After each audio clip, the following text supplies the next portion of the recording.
বরকত রাখেন কিছু, আল্লাহ সমর্থ দিছে, হাত লম্বা করেন, সবচেয়ে দামি যেটা ওটা দেন।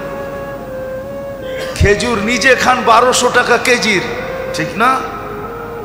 1200 টাকা কেজির খেজুর নিজে খান, সৎকার হিসাব করতে, ফেতরার হিসাব করতে আসা 100 টাকা দামের খেজুরের হিসাব করেন, ঠিক না? রাগ হয় না, কিন্তু নিজেকে নিজে প্রশ্ন করেন যে আমি কি করলাম। যদি আপনার ভিতরে কিছু থাকে, সব পার্টস নষ্ট হয়ে গেলে ওটা ভিন্ন কথা, আর যদি কিছু পার্টস এখানে থাকে তাহলে একটু নিজেকে প্রশ্ন করেন না যে আমি তো বাসার জন্য প্রতি মাস সারাটা মাস খেজুর কিনলাম 1200 টাকা দামের,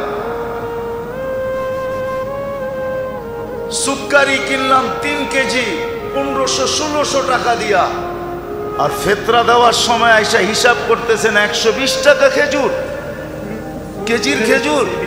খাইলেন কত দামের, দিতেছেন কত দামের? রাগ হয় না। আল্লাহর ধন আল্লাহ দিচ্ছে, আল্লাহর জন্য লুটায় দেখেন না। আল্লাহ বলছে আমার জন্য যে লুটাবে তাকে আমি কমাবো না। ওমাই ইউকরিদিল্লাহ কারদান হাসানা ইউদাইফুহু, আমি তোমাকে বাড়ায় দেব, দুনিয়ায় 10 গুণ বাড়ায়া দিব, আখিরাতে হিসাব